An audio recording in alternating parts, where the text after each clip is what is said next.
So I just go back to release the damn videotapes. Tell me, what did Pelosi know? When did she know it? Let's find out who are these guys like Epps? There's several of them. Who broke the windows? That's where you need to start. But like going after people who were just out there pissed off about the election. I mean, let's not forget, you still have people who have not accepted the election from 2016 because they believe that Trump and Putin and Russia all stole this. Why? Because these liars, like Pelosi and others, told the American people that. The media went along with it, and they brainwashed people all over this country. So anyway, that's all I have for January 6th. I yearn for those good old days of 2017 when Hillary was allowed to tweet that Donald Trump is an illegitimate president and it would not get taken down from Twitter. When Stacey Abrams would say she won the gubernatorial race in Georgia and it would not get taken down. You used to be able to question these things.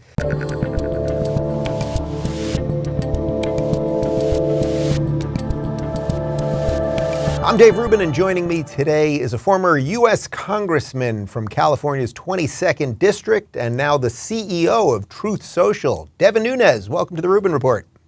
Dave, it's my honor. Great to be with you. I am glad to have you on. We met for about 10 seconds in passing at Mar-a-Lago a couple weeks ago during the 2,000 Mules debut, and you're sort of right in the thick of the political and the social media firestorm. So let's start well, you know what? Let's start somewhere else because of that background that you got behind you. I sense you're in Florida, but you're a former Cali guy. What's going on here? Yeah, we looked around, much like you, in terms of where to put the headquarters. And, it quickly got narrowed down to Florida and Texas, Tennessee. And then, this was a good spot, relatively close to Mar-a-Lago, just on the other side of the state, easy to get to. And then, of course, it's a free state. It's a fun place to be. We have a lot of people who wanted to be here in terms of our tech folks. So it kind of made perfect sense to be here. Which is odd because you would think a startup tech company for the last 40 years would have been in Silicon Valley in California. But, that wasn't even on our list. It didn't even make the list of even a potential place. Was there literally not even a moment where you guys were like, oh, just in terms of the manpower or to get the right programmers or whatever else, that you were like, oh, we have to do this in Silicon Valley, or the ship had already fully sailed? Yeah, it didn't even pop up. I mean, look, for one, I know my background for the last 5 years, and you're doing a lot of the, involved with the Russia hoax and the impeachment hoaxes and all of that. It's not even, sadly, if you're more center right, there's a lot of places in this country that are not safe to be, and I can tell you the Bay Area is one of those. So, as a Cali guy and someone that represented California's 22nd District, as I said, is this sort of bittersweet for you that you have to relocate and do Truth down in Florida, the free state of Florida? I mean, I left California about 6 months ago. I have not looked back. Oh, by the way, I don't know if you know this, but every time I gratuitously mention California on the show, I put money into this jar. Yeah, you have to. Yeah, I don't know who gets the money though. That's originally I was going to help transport someone from California, a sane person from California to Florida, but we've decided I'm actually going to export a Democrat from Florida and send them to California. I think. Oh, that's okay. That's a good idea. I was going to tell you, there's plenty of homeless people that you can pick up and move from California to here. That's exactly. For sure. But was that bittersweet for you in a way? Yeah, I mean, look, my family's still out in California. My family's been there in some cases for almost 100 years. My family came from the Azore Islands in Portugal.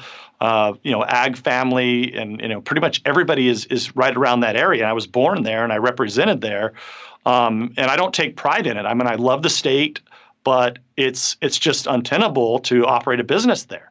I mean, especially one that's owned by President Trump, right? I mean, it wouldn't even be possible.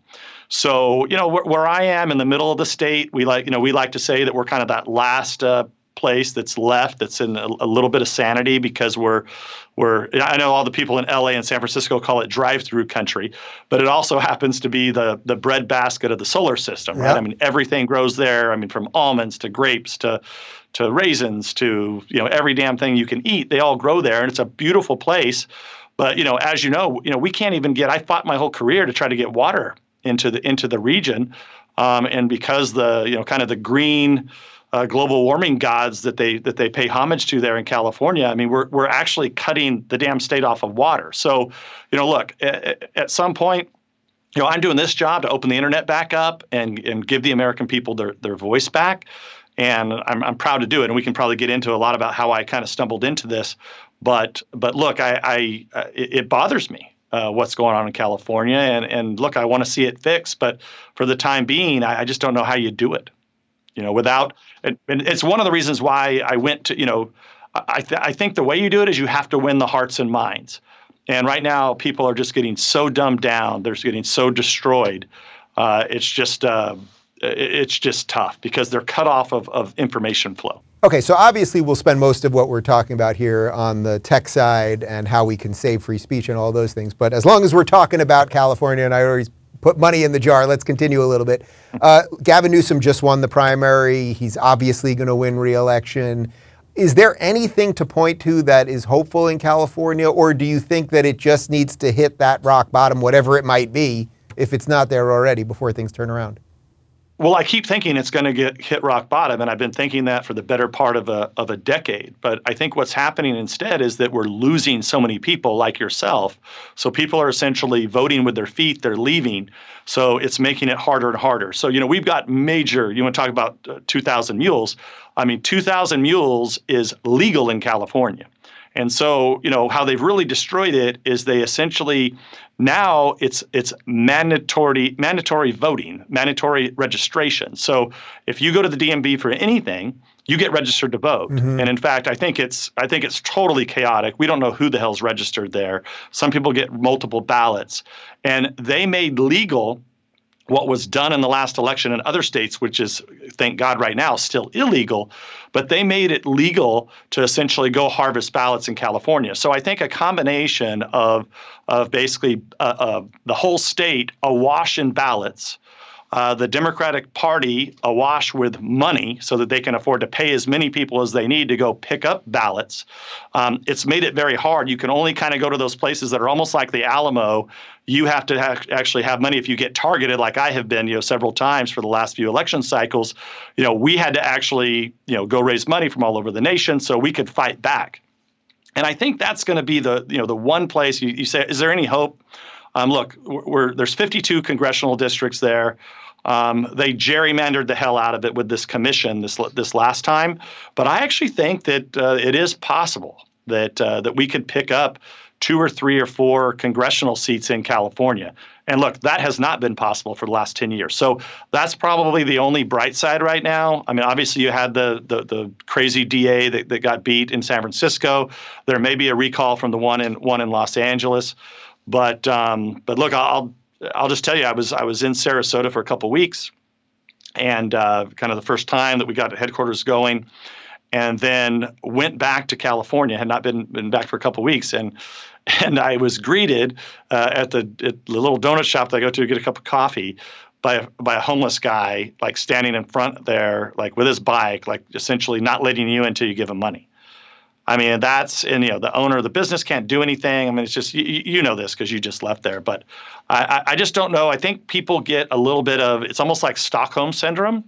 And people have just become accustomed to it. What started probably, I remember 5 or 6 years ago, there was a church in my home city, Tulare, Visalia area, 65,000 people in Tulare. And there was a church that said, oh, well, we're a church, we're going to help people. Good thing, they want to help people. Well, there was a couple homeless people living there. Well, pretty soon it went from 2 to 10 to 24 to when the church said, whoa, we can't have this in our church parking lot. Well, now there's just homeless scattered out through the whole city. I mean, there's hundreds and hundreds just in my home city. Right. And that doesn't include the district that I represented. There was homeless everywhere there. And of course, you know what it is in LA. But I think that's just, spending all this time in California and Washington, D.C. The last decade or so, when you come to a state like Florida, you realize like, whoa, wait a second. I just had a flashback to what it was like to grow up in California in the 80s and 90s. I mean, that's what it feels like here. It's safe, it's clean, and it's totally different. So I think it's going to have to hit rock bottom. I think more people are going to have to leave until people pull their heads out of their ass and actually start to vote right. And part of that is the free flow of information, which is why I left Congress to start True Social with former President Trump. I know this is not going to surprise you at all, but I have 3 employees in this room with me right now who all moved with me from California to the free state of Florida. One of them got a California ballot to vote in this past election to his new address in Florida. I mean, that tells you everything you need to know about what's going on over there. Yeah, and I've heard that time and time again. I don't even know. I mean, this is how sophisticated they are. They learn people move out, and they're still sending them ballots, right? I mean, and I guarantee you, if I'm sure if you're a Democrat and you moved out, or an independent, I guarantee you get the ballot. I'm not so sure if you're a Republican, you get the ballot. He is a Republican, so he got it. Okay, wow, that's good. Their tech guy must have been taken. He probably didn't show up to work because of COVID or something. Yeah, exactly. Made a mistake. Didn't take him off the roll. All right. So before we dive into the tech stuff and sort of what shifted you in your career and all that, I have spent literally 0 cumulative minutes talking about January 6th on my program. To me, it is a complete distraction. It is impeachment number 3. It is going to end with nothing going anywhere. It's going to make a set of sort of very confused people about the principles of America even more confused. But because you've been in this with Trump for a while, because you've been trying to fight disinformation, because you were involved, around the impeachment trial and all of those things, is there anything you'd like to just say about it broadly or specifically? Because I just feel that I have no need to entertain this. That's really just how I feel about it. Yeah, well, I think you're right to not entertain it. I think kind of my quick thoughts are this: the institution in Congress and all the institutions in Washington are collapsing. All right, so kind of what we just talked about with California, it's happening in our nation's capital also. And what I say is we've just entered a dark chapter of American history right now that started in that 2015-16 timeframe, with that first piece being that people within the FBI and DOJ thought it was perfectly okay to get involved in politics and frame a presidential candidate and ultimately the entire Republican Party. So it started with, it's a dirty trick, get the FBI to participate in it, get informants to participate, walk all this stuff into the FBI and the DOJ in different locations, like what came out in the recent Sussman trial, fully engage the fake news media with it. But at the time they just justified it in their own mind. It's just Donald Trump. So nobody cares about that. Let's just write crap about him and crap about him and crap about him. And first it started as, well, let's just call him that he has ties to Russian oligarchs. And then suddenly they moved that, because there were no ties to Russian oligarchs, and say, well, what the hell? Let's just say he has ties to Putin, because they knew that Hillary Clinton's emails, they were afraid that, by the way, they never actually came out, the emails that the Congress had an actual investigation going on to, because she destroyed a server, an illegal server, taking you back to that time frame, right? Yeah. So from there, it just got worse, right? I was the one who essentially came out, on day 1, or probably day second or third week, and I said, Russia stuff. What the hell are you guys talking about? Like, I was just 6 months prior to this, you, Obama, and your whole crew wouldn't do a damn thing about Putin as he invaded Crimea. He was involved in Libya. He was involved in Syria, and we won't get into foreign policy discussion here today, but I knew it was pure, utter, I think I can say bullshit on your show. You can say it. So I knew it was total bullshit because, I knew, because as the chairman of the House Intelligence Committee, I knew what they weren't doing. So you can't come out right after the election. We were told, hey, nothing unusual. Yeah, Putin's a thug. He's a bad guy. He messes around. I mean, it's not unusual for him to mess around in elections. But, all they really found at the end of the day that Putin did was, he bought a few Facebook ads, which, by the way, weren't even in the states that mattered, right? So that was the extent of actual hard evidence that we had on the Intelligence Committee. We didn't have anything else. And that was the position of the officials in the FBI and the other intelligence agencies that we worked with, until they decided to turn on the operation. So they ran a dirty trick all through the campaign. And then they just doubled down with the full power of the FBI and DOJ, and you know the rest. And I had to take the brunt of that. We exposed it all. Then it led to Mueller, the Mueller investigation, total corruption. Right? They couldn't find they couldn't find anything on Russia, but they found plenty of process crimes that they went after people on. I had to sit out there every single day. You know how hard it is when you've got 95% of the media that is listening to Democrats in Congress and people within the former intel people, current intel people, retired 4-star generals, who would constantly come out and say, well, I can't tell you what I know, but it's really bad, right? And I had to sit there and say, no, you guys are lying, right? And you're totally full of it. So, I had to sit there and withstand that, so that Mueller hoax, and then it goes into impeachment. The whole Ukraine impeachment was a whole nother debacle. And then look, there was a riot that occurred at the Capitol. And so, what do we need to talk about there? It's the same thing that I said after day one, which was, look, there was intel that we knew about. That's now you're starting to see some of that come out. Pelosi knew about it. The Democrats knew about it. That's why the Trump administration was willing to have National Guard ready for the Capitol. That's not unusual. It happens when you have big protests, especially when you're getting ready to have an inauguration. It was the first time that I'd never seen. I mean, they put up the fences for anything, right? I was there for 2 decades. I mean, oh my God, there's going to be a protest at the Supreme Court. Boom, they do like a double fence. If you've been to Washington, D.C., the Supreme Court's essentially right across from the Capitol. They'll put like double fences up, get plenty of security. That's just for a Supreme Court protest that, for a few hundred people. So the fact that they had the intelligence, they had approval for the National Guard, there was no fencing put up. And now the way that they're going about all this, when you got this guy, so it really appears like Russia hoax 3.0. It's just like another version of it. You've got this guy, Ray Epps, who clearly was inciting people. The guy is not even being arrested. He's not even being interviewed. I mean, nobody just seems to know anything about him. The dude's living out in Arizona. I mean, that's just one example of what appears like there was some type of federal involvement in instigating the riot. So, and when I say the riot, it should not be hard. There's some 14,000 hours of videotape that I have called for the last, when I was in Congress and now and even today, like, release it. They won't even show the Republicans the videotape, right? So they're selectively showing tape. I mean, there's cameras all over the Capitol, Dave. That just so you know. I mean, there's plenty of video because of however, we never even got the exact number of how many people went into the Capitol. But what I've said from day one is release the videotape, and the people that I want busted and prosecuted are the ones who were fully masked up. They somehow had exactly the location to go to, and they had exactly the tools they needed to break windows.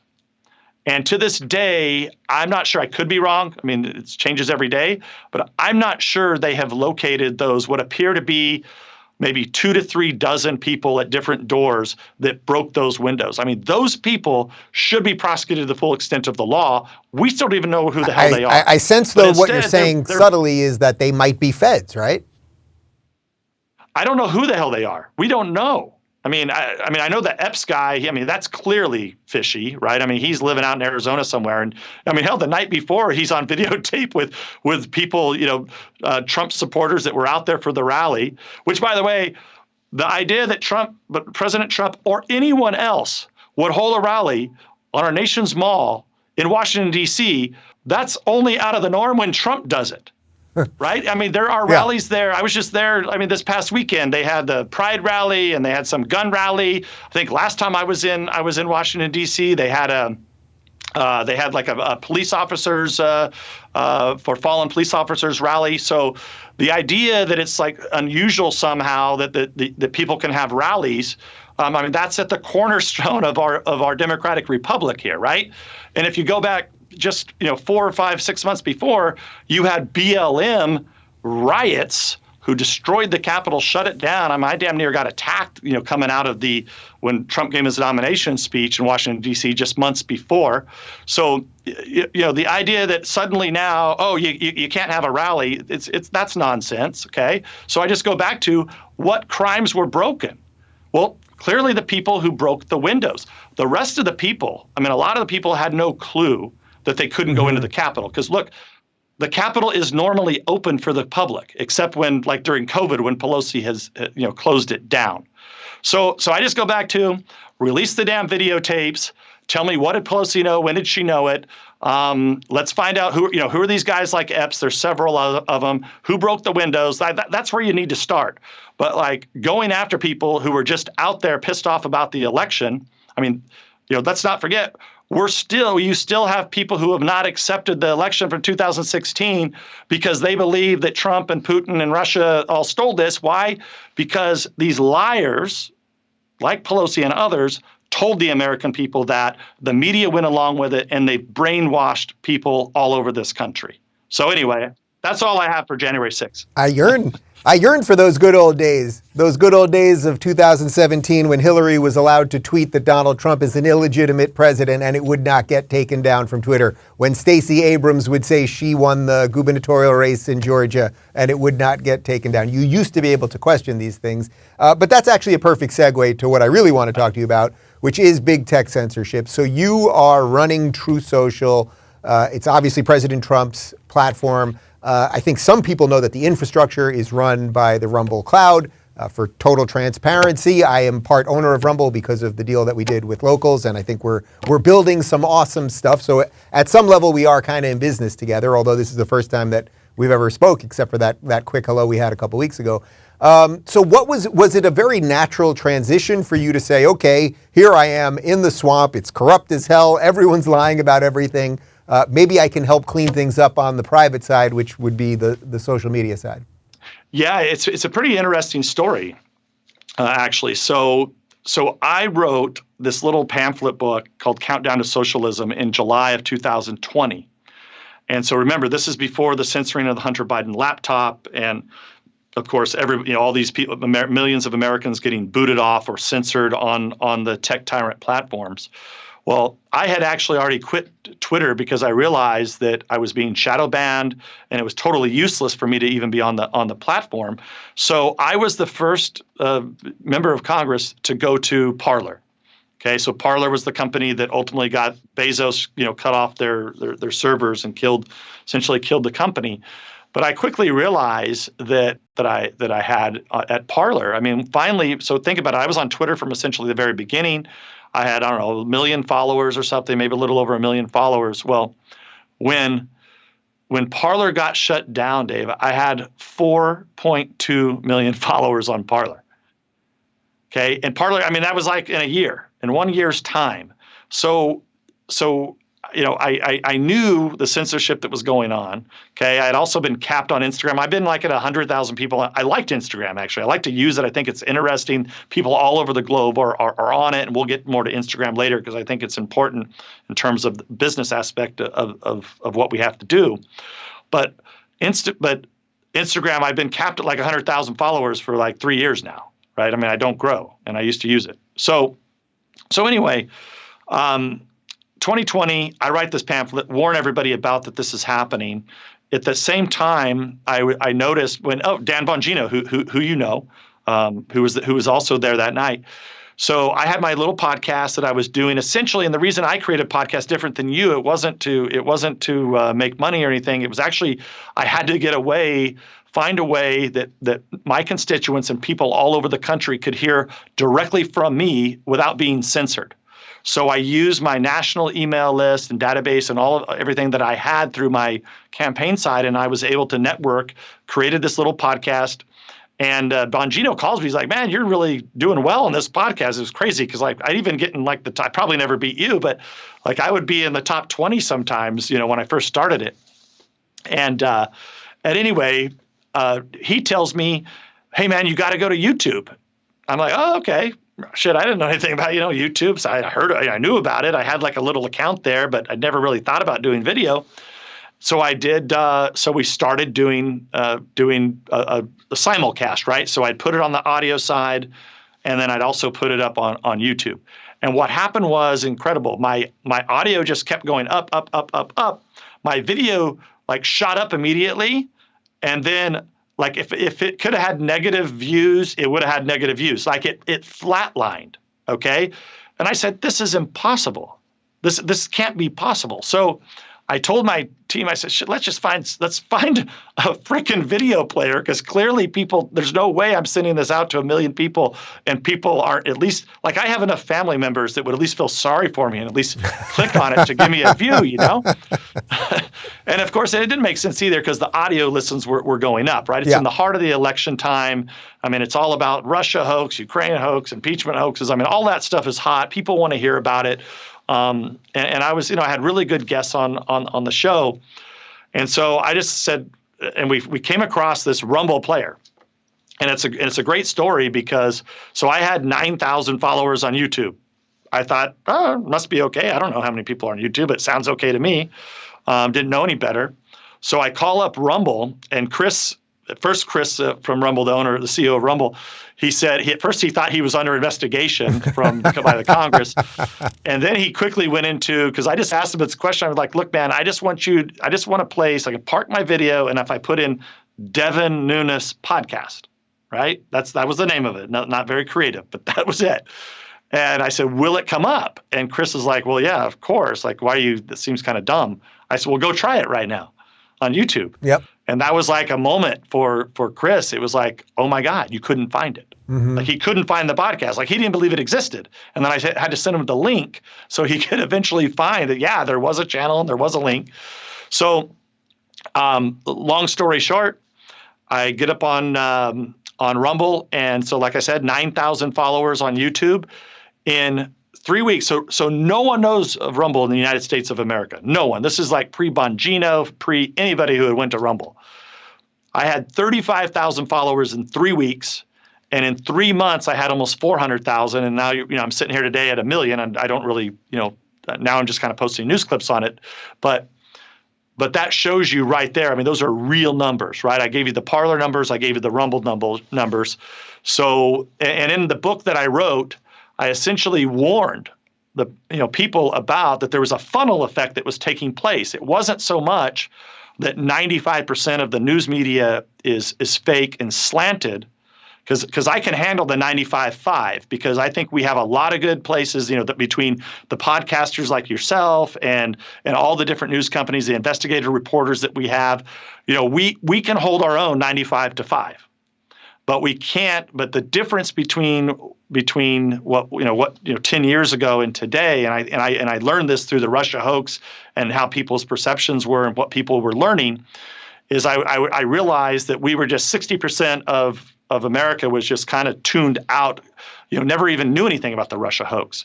And what I call it is the funnel effect. So it's when you take that 95%, you feed it through a funnel, which ultimately becomes these phones right here, right, that are going through, YouTube, Facebook, Instagram, TikTok, et cetera. And then the left is deciding what people are able to see, especially those people that are most important, like conservatives, people that always vote. I mean, they're going to know the difference. But it's those people who really only vote in general elections. They don't pay attention a whole hell of a lot. But they want to do their civic duty. And I mean, we sat there for, year after year pounding away. It was clear the only people that had anything to do with Putin and Russia or Hillary Clinton and the Democrats and Adam Schiff and the Democrats on the committee. I mean, it was plain day, direct evidence that like this wasn't complicated, right? But yet nobody knew it. And you still had, even by election 2020, you still had over half of Americans thought that the Republicans had and Trump had something to do with Russia. So it was just a big problem. And I knew that until that funnel that the left controls, which is why they're so ticked off about Elon Musk buying Twitter, until you get rid of that funnel, we're going to continue to have this problem, like the problems we discussed in California and the problems we see in Washington, D.C. That's kind of the short story of it all.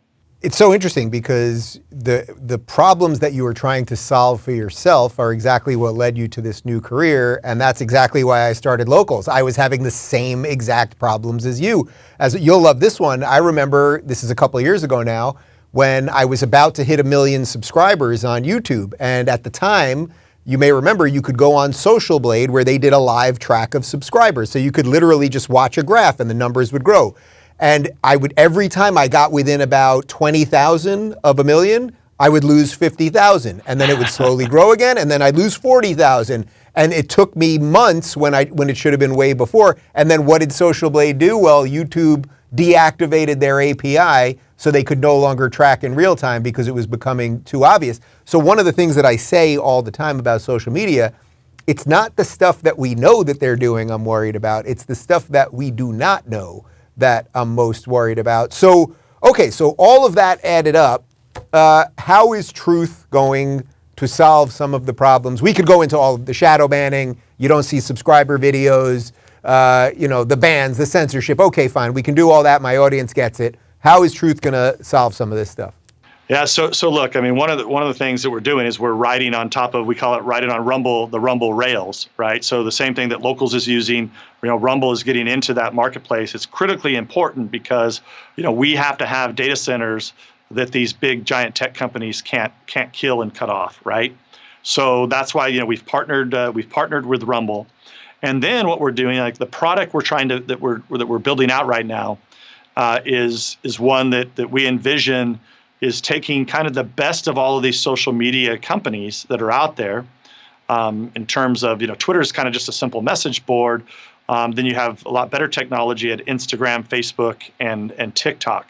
So we're trying to take the best of all of that and put it into one platform. And people who have seen True Social, which we're only just a few months old right now, and we just have a simple chronological feed. No, we don't use any algorithms, but you will see already that we are trying to do a really good job with video, and no surprise, we're using Rumble for our video infrastructure. So we're trying to tie all of this together so that we have a product that takes the best of all these social media companies. Because, and I said that we would come back to this, and here we are.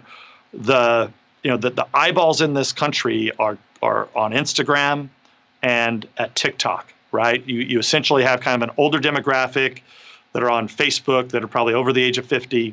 From 50 down to 25, Instagram just dominates the market, and then under 25, which just is really scary. This scary as hell. Chinese-owned TikTok, and all these young people are on TikTok. So for us to compete with Twitter, like that's, look, we're not going to ban people. That's kind of an easy market for us, like people that want to be on Twitter, get news, that sort of thing, because Twitter sucks so bad, and a lot of our people are never going to go back to Twitter. So that's kind of an easy market.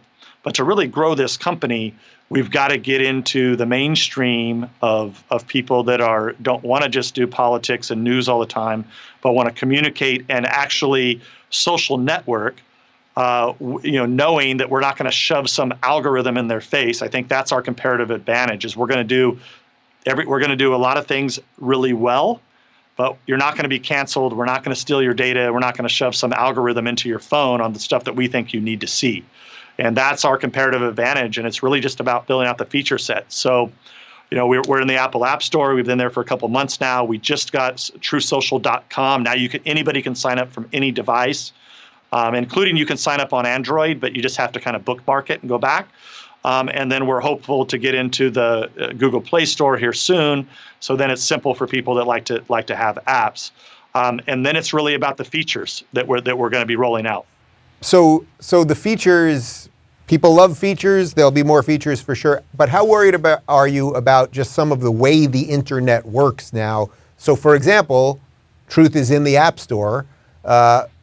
Twitter booted Trump, and then there was this concern that if he ends up getting Twitter and he puts Trump back on, if Trump was to go back on, even though Trump has said he won't go back on and he's all in on Truth, that the App Store could then boot Twitter, that this is multi-layered at many different levels. Yeah, so you cut right to it, right? The only the reason that we went to Apple first, I've had a long, my whole career I dealt with Apple.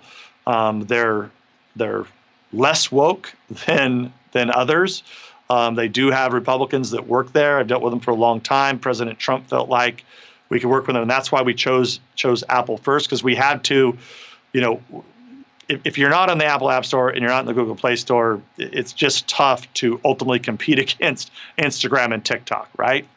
So now the good thing is that we're trying to be a family-friendly place to be, right? So we're not looking to have any illegal activity. We're not, we don't want like porn on there, and some vulgarity is okay, but you can't get crazy about it. So we really want to be family friendly, and that right now is, so far we've had a great working relationship with Apple. Google, we waited kind of for that to be last. I mean, because now we're up on the web. You go to truthsocial.com. Anybody can get onto it. Even if Apple was to get rid of us, you could still have your account. And Google's just more problematic. We already talked about some of those issues, but we're working with them.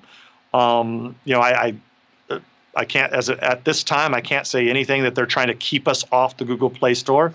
But look, once again, we have a little bit of an advantage that, we're not looking for violence and illegal activity on the platform. We really want to keep that to a minimum. And I think that's going to make it really tough for them to kick us off their stores. Plus, they already know. Look, they're not stupid here, Dave. Republicans are likely going to smash the left in the elections. You see big tech running ads constantly all over the place saying how great they are. So I think they are a little bit worried about what Republicans could ultimately do. So look, I think here at Truth Social, we're a family-friendly place. We're just not going to censor people for politics. You can talk about any damn thing you want on the platform, politically. But we don't want a lot of the garbage that I think they would try to use to wedge to get us kicked off these platforms. And that's, to our advantage. So when Elon, now it's about 2 months ago, first started grumbling about maybe buying Twitter, how were you feeling about it? And how did you feel when President Trump, I don't remember which order it was. Did President Trump first say he wasn't going to do it and then sort of went after Elon a little bit, or was it the other way around? And what do you make of him getting in the mix? Yeah, I don't make much of the. I think I've only met Elon Musk a couple times, but he seems like he's obviously a brilliant guy, very very sharp, but kind of really very funny guy, right? It's why he has a big following on social media, because he's a creative dude. But if you remember, and the fake news has basically ignored this. Surprise, surprise. But the mission of our company, Truth Social, is very simple. Like, we're here to open the internet back up and give people their voices back, right? It's a very simple business plan and mission. And so, I like to say that President Trump didn't need a new business, and I sure as hell didn't need a new job. It's just that, what the hell do you expect us to do when you kick all these people off of social media? I mean, including the former president of the United States, who had no voice at all, plus millions of his followers had no voice at all, not to mention all the censoring that we already discussed. So the fake news has ignored this, but when it came out originally that Elon Musk was looking at buying Twitter, we're like, hey, go for it. Like, that's our mission. Like, if you can bust up one of those big tech companies, great, have at it. And so we've always been supportive of it, but at the same time, what I said from the very beginning, said, look, the place needs a lot of work because there's a hell of a lot of bots there. And we already knew that. I knew that from my experience on having Parler account, a Rumble account, having a big Twitter account, and then also just in our beta test period of Truth Social. How is it possible that people who had been on Twitter forever and Instagram in many cases, most people were getting more engagement on our platform during beta testing than they were getting on these big tech platforms? Now, you can say some of that shadow banning, some of that censoring, but I think it's also that Twitter, and you notice I've spent a lot of time talking about Facebook, Instagram, and TikTok. There's a reason. Twitter is just a global PR wire.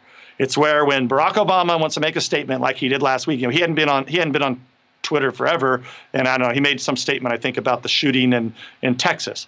I mean, it's a place for celebrities and political hacks and reporters to go put stuff out. It's not where people go to social network. So it's from my perspective, we're all for opening this thing back up. It's a global platform, meaning Twitter. I don't know if Elon's going to do it, but I think what he's realized now is what we knew, going back, is that it's full of bots. And bot is a kind of a big term, but it's a combination of bots, spam accounts, fake accounts, corporate accounts. Every corporation in the world has an account, but the fact is they're just not active and they don't engage. So that's kind of so we're also we're very supportive of it. And I think what you saw, just to kind of finish up with that, is that I think Elon made some funny remark about President Trump, and President Trump went back and made a funny remark about him. And now President Trump's, basically, it's kind of funny. Like, people, why wouldn't I get so many calls, even from, like, well, I don't really talk to fake news, but from even people who are not fake news, and they'll say, like, well, if he runs for president again, isn't he going to have to go back on Twitter? I'm like, no, like, why? There's nobody there. Like, you could make a different argument about some of these bigger platforms. He would never go to TikTok because of the Chi-Coms, but I mean, look, Instagram and Facebook still have a lot of people. Right. So what do you think he would do? I mean, I guess that's the question. Look, I think the goal here is that, from our perspective, is to, we've got some really, we just in the last 10 days or so, we rolled out some really important features on our platform. We've got some additional features that will hopefully roll out here in the next 2 to 3 weeks. And then, I'd like to get our platform to a point where, where it does really take the best of all those platforms. And then, look, we're going to be in direct competition to them. And remember, we're only open right now. You got to remember, we're only open in the United States. That's the only place we're open right now. So, imagine once we, think about when we open this up globally. Yeah. How concerned are you that, maybe Apple will be okay and Google will let you in, but just the other trickery? I mean, I know they can't pull a parlor on you, obviously, because Truth is using the Rumble infrastructure. So it's in essence, it's Truth's infrastructure, but just some of the other trickery and shenanigans that they can do. Well, you know what? We've really built this thing from the ground up, piece by piece, right? And that's what I kept saying. When I took over the company, the fake news didn't like this, but I said, they said, "Oh, when are you going to launch?" And I said, "Well, it for sure won't be. It'll be after the first quarter."